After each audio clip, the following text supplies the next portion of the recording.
Zdravo dragi moji, dobrodošli u novi video YouTube kanala Earthstar Seeds. U ovom videu, kao što vidite po naslovu, raspravljamo o dve teme. Bukvalno sam stavila namerno prošli životi vs detinjstvo sa razlogom i u ovom videu bih voljela da to malo detaljnije obradimo.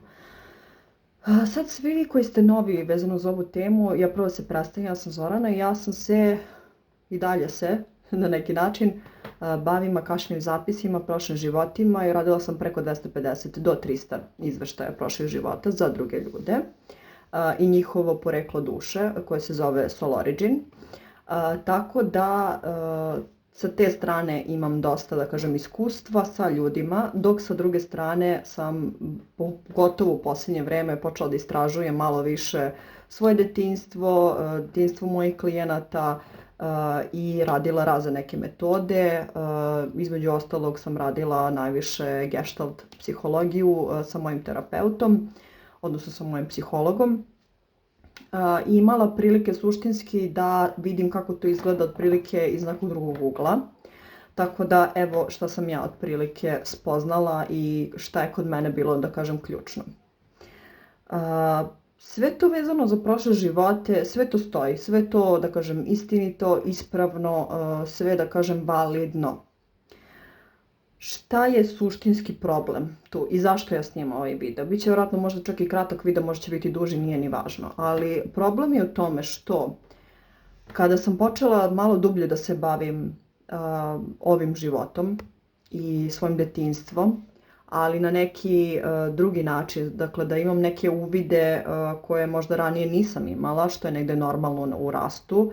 I svaki put kada radite malo više i dublje na unutrašnjem detetu i na unutrašnjoj osobi koja ste vi, nekako se otključavaju neki novi nivoi. E sad, ja kao radoznala osoba koja je pre mnogo godina počela da meditira i tako dalje, logičan je sled bio da će negde možda neke stvari da mi se aktiviraju, pogotovo sa mojom natalnom postavkom gde meni bukvalno svako ko otvori natalnu kartu vidi se da sam medijum. Prvo što mi kažu ti si intuitivna jako, tako da je negde logično da sam ja zagazila u te vode i bila, da kažem, medijum. I dalje sam medijum, samo što se to, da kažem, malo menja i podešava, hvala Bogu, jer zaista svi vi koji ste intuitivni, koji viđate svašta nešto, znate da je to jedan veliki teret i da to ne može svako da hendluje. I naravno da i meni na neki način bio teret, u smislu nisam ja imala neki strah neki posebno od toga što sam ja na primjer viđala, jer sam se stvarno od svega nagledala, ali kod mene je to bilo više obrađivanje emocija i kako to kroz telo da se to nekako manifestuje i tako dalje i tako dalje. Tako da kod mene je to bilo onako, da kažem, poprilično izazovno. Tako da što se tiče konkretno ove teme, moje mišljenje jeste da dok sam bila mlađa, dok sam mnogo više želela da spoznam šta sam bila, gde sam bila u prošlim životima i tako dalje, nekako mislim da sam, evo ja ću u svoje ime da pričam, da sam možda preskočila neke stepenike koji su jako važni. A to je detinjstvo, dakle, u ovom životu. Vi svakako, kada birate porodicu, kada vi se spuštate u inkarnaciju, vi svakako nekako odaberete porodicu, tu genetiku koja vam odgovara u skladu sa prošlim životima koje ste vi imali. Tako da na neki način, kada se vi spuštate u ovu inkarnaciju, vi ćete u ovom detinjstvu u svom detinjstvu, u ovom životu, da živite i te prošle živote i u isto vrijeme simultano da živite svoje pretke. Ovo znam da mnogi već znaju, ali dobro, nema veze. Dakle, jako je bitno to da kažem. Tako da je tu negde fokus stavljam sada na detinjstvo. Zašto? Zato što ima toliko toga. To je prva stvar. Mnogo toga se ne sjećamo, mnogo toga imamo da istražimo, mnogo toga nije kako treba, mnogo toga zanemarujemo, idemo u te prošle živote, što je okej, ali ne treba zanemarivati ovaj neki nivo. Mnogi ljudi su se pogubili, ja gledam svoje klijente, oni nemaju pojma nekad šta pričaju. Dakle, oni su u fazonu, želim da znam šta sam bio u prošlom životu, bla, bla, bla. čista radoznalost, ali na nekom nivou gdje potpunosti ne žive prve 3 čakre, nego žive gornje čakre. Aaron Doughty je pričao već o tome, on je pričao da bukvalno mnoge osobe koje su čak intuitivne, koje su medijumi, koji osjećaju bukvalno kako se drugi osjećaju, da je to neki vid traume. I to je trauma zato što mi kada smo mali, mi imamo emocionalno nedostupne roditelje i mnogo nas na Balkanu ima. Znači to je stvarno tema koja je jako prisutna na Balkanu. Ili otac, na primjer, nije bio dostupan fizički jer je preminuo ili tako nešto mu se desilo, napustio je dete. Ili s druge strane emocionalno nedostupan otac zato što nema dovoljno novca u kući, on se trudi da zaradi, fokus mu je na novcu, fokus mu je da uspe. S druge strane, emocionalno prosto nije prisutan, jednostavno ima neke svoje određene probleme, možda mu je neko preminuo pa je negde problematična i ta tema, šta god da je u pitanju, mislim to također može da bude i sa majkom, ali negde ono što sam primetila jeste da na Balkanu je dosta tema oca prisutna. Tako da deca koja to imaju u svom detinjstvu, na neki način se toliko fokusiraju, dakle oni ignorišu sve svoje potrebe i onda oni se trude da se povežu, znači da osjete oca, zato što oni nemaju pojma, još pogotovo ako je otac nepredvidiv, ako menja raspoloženje, kao što je kod mene, na primjer, problem bio. Dakle, mi toliko naučimo kako se taj neko drugi osjeća, da mi to toliko usavršimo, to radimo sa partnerima i tako dalje i tako dalje. Dakle, vrlo je kompleksna stvar, suštinski je vrlo i jednostavna. Tako da, eto, ja sada sam u procesu potpunog, da kažem, isceljenja, dakle u procesu sam faze isceljenja gdje učim da ne treba da skeniram partnera, da ne treba da skeniram okolinu, da ne treba da skeniram ljude.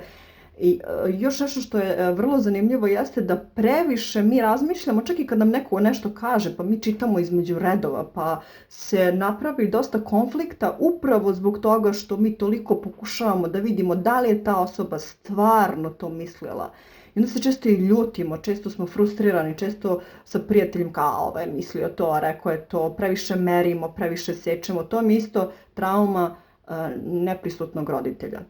Zato što nismo znali šta je roditelj mislio kada je rekao to i to ili da nije govorio ništa i tako dalje, ostala je trauma, prosto zarobljena u telu, zarobljena u umu i tako dalje. Tako da nekako moje mišljenje jeste da pola spiritualnog sveta, uključujući mene tada najvjerojatnije, je totalno leluja u tim nekim gornjim dimenzijama, pojma nemaju što se dešava na planeti Zemlji, svuda je fokus suštinski na tim prošlim životima. Jako je zanimljivo što ja pričam o tome, iako ja sam toliko uradila tih nekih izveštaja, iz srca, iz duše, zaista sam to želela i zaista sam imala ogroman dar, imam i dalje, naravno to radim i dalje, ne mogu da kažem da ne radim, prosto to sve otvoreno, ali negdje sad malo menjam ja koncept rada gdje kombinujem sa ovim životom, dakle da u ovom životu vidimo što se dešava. Bitno je isceljenje, nije bitna metoda, nije bitno, to jeste metoda je bitna, ali u smislu da nije bitno kao sad ko ima najbolju metodu, ko ima ovo, ko ima ono, dakle ima i tu, to je posebna tema o kojoj bih pričala možda u nekom narednom trenutku, ali ovdje je bitno je suštinski neradoznalost kao takva, nego čemu nama to služi suštinski. Jer svi ti izveštaji koje sam ja radila su bili ne zbog toga da mi mislimo smo neka kraljica Egipta ili tako nešto, nego poenta je bila da mi vidimo šta se desilo u tom životu, što se preslikava na ovaj život. I sad, jako je moja neka greška što u početku, na primjer, ja nisam vodila računa o tome, jer ja sam bila u toj energiji, pa ja znam ovo, hajde da radimo, ali kasnije, već poslije par mjeseci samo, sam ja već počela da menjam taj Soul Origin i on je počeo da bude alat za isceljivanje, koji je bio, da kažem, aktivacija za ovaj život, što je bilo jako, jako bitno. Tako da zbog toga mi je to, da kažem, drago, ali mi je krivo što možda te neke prve Soul Origine i na engleskom i na srpskom jeziku koje sam radila možda nisu imali tu istu podlogu. Tako da to je nešto što je važno, ali dobro, ja sam učila kroz greške kao 3-5 profil, tako da to je isto ok. Šta je još važno da kažem jeste da zaista u ovom životu imamo toliko toga da rešavamo. Prvo da vidimo taj odnos sa roditeljima. Da li su tu roditelji? Da li nisu tu?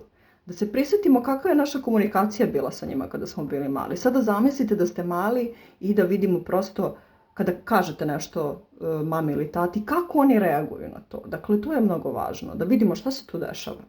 I sad, naravno, moje preporuka da nađete nekog dobrog gestalt psihologa ili bilo kakvog terapeuta koji je sertifikovan, koji zna šta radi i tako dalje i tako dalje. Mislim da je to nešto što je mnogo važno.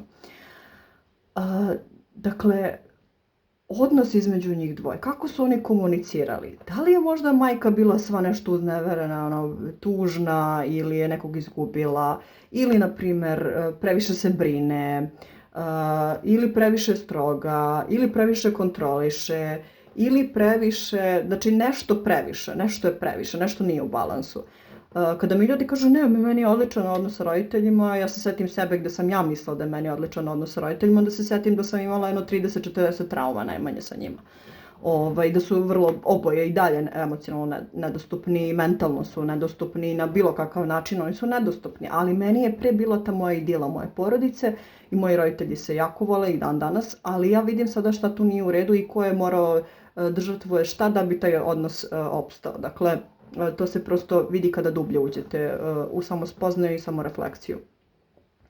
Tako da s jedne strane imate to, da ispitate to sve. Ima naravno mnogo stvari, ali ovo je prvo što mi sada pada na pamet. Druga stvar koju bi trebalo da preispitate jeste odnos babe i dede. Znači baba i deda sa jedne strane, baba i deda sa druge strane. I cijela genealogija da se uradi. Dakle, da vidite, znači da bukvalno stavite na spisak apsolutno sve šta vas muči i da se konkretno bavite, da vidite da li ima nekih tajni, da li postoji nešto što vi ne znate o svojoj porodici, da li su se u porodici dešavali trouglovi. Dakle, to je sve ono što vi morate da preispitate. Da li to bila baba i deda, da li je neki, ne znam, ujak ili tako nešto, šta god da je u pitanju, ili je možda čak i pradeda, prababa, naravno ratišta, postoje neki koji su odbačeni, neki koji su, znači to je sve nešto što je vrlo važno. Također, evo, pošto se nešto mi palo na pamet, jesu porodične konstelacije. Da ako možete da odgledate, na primjer, odlične serije, baš sam preporučila prijateljici tu seriju, Another Self, turska serija, imate na Netflixu, tako da možete to da odgledate, jer to je fantastična serija. Da vidite prosto taj ceo koncept, zato što su preci mnogo, mnogo važni. I naravno, ako hoćete, imam radionicu baš isključivo za pretke, možete da poručite snimak i dalje je dostupan taj snimak, tako da možete to da poručite. Tu se nalazi jedna meditacija koja je fantastična. Ta meditacija, mislim da je urađena, to nije moja meditacija, znači ja sam tu meditaciju prevela od Bridget Nielsen iz programa u kom sam bila. Znači već sam pričala o ovome i mnogi ljudi su zapravo prošli tu radionicu, mislim da sam je zapravo par puta snimala i par puta je ona bila rađena. Dakle, ta meditacija je fantastična zato što tako najbolje koristite potencijale svojih predaka. A preci i prošli životi imaju tu neku korelaciju, ali u smislu da biramo prosto svoje inkarnacije i traume iz prošlih inkarnacija, biramo u skladu sa precima. Dakle, mi imamo taj neki pregled pre nego što se inkarniramo i onda mi dolazimo u tu porodicu. Znači, to je vrlo onako, da kažem, često. I jako je često da smo se mi reinkarnirali u našoj lozi, znači u našoj genetici. Znači, to je isto nešto što se često dešava. Da vidim šta još nisam pokrila, nešto sam možda htjela da kažem. Da, za ovu meditaciju jeste da je to meditacija, ja mislim, po nekom aztečkom principu. Ili tako nešto, Inka, Azteke, tako nešto. Mislim da sam pre 2-3 godine, ne mogu se setiti tačno kada sam ja snimila tu radionicu i kad sam ja to zapravo prevela. Ali eto, da znate, to možete da kupite od mene. I to je to. Eto, htjela sam da skrenem pažnju na to, jer je mnogo važno, mnogo se luta, mnogo ima tu svega i najbolje je da prosto osjetite šta je vama potrebno, da osjetite da li je vama potrebno, da idete u te prošle živote ili da ovdje radite, bukvalno radite 2 u 1 kada radite sa detinjstvom i precima. Sa precima čak mislim da najbrže sam dobijala rezultate sa precima, iskreno. I moji klijenti su dobili baš onako fine rezultate, iskreno kroz karmičku astrologiju. Ja tu, na primjer, spajam pretke i prošle živote. To je nešto što radim i to radim kroz Soul Origin također. I te aktivacije gdje ulovimo obrazac, idemo srž, znači idemo direktno taj obrazac i lomimo ga bukvalno. To jest prvo onako razdelim fino i onda znači aktivacija polako ulazi. Tako da, eto, to je to. Budite radoznali, ali u smislu, onako umerenom smislu. Da to bude jedna duboka radoznalost, a ne da bude površna radoznalost. Znači, to je jako važno. To je ono što je meni možda bilo potrebno. Ali ja sam tada radila kako sam najbolje umela. Možda će i moj sistem rada da se promeni kroz par godina, to se nikad ne zna. Tako da, eto, ako želite da radite sa mnom, ja sam tu. Radim coaching 1 na 1 i radim svašta nešto, tako da prijavite se, imate dole ispod mail, možete se prijaviti preko Instagrama, tu sam, tako da, eto, to je to. Tako da, nadam se da vam je pomogao ovaj kratki video i uživajte, ljubim vas.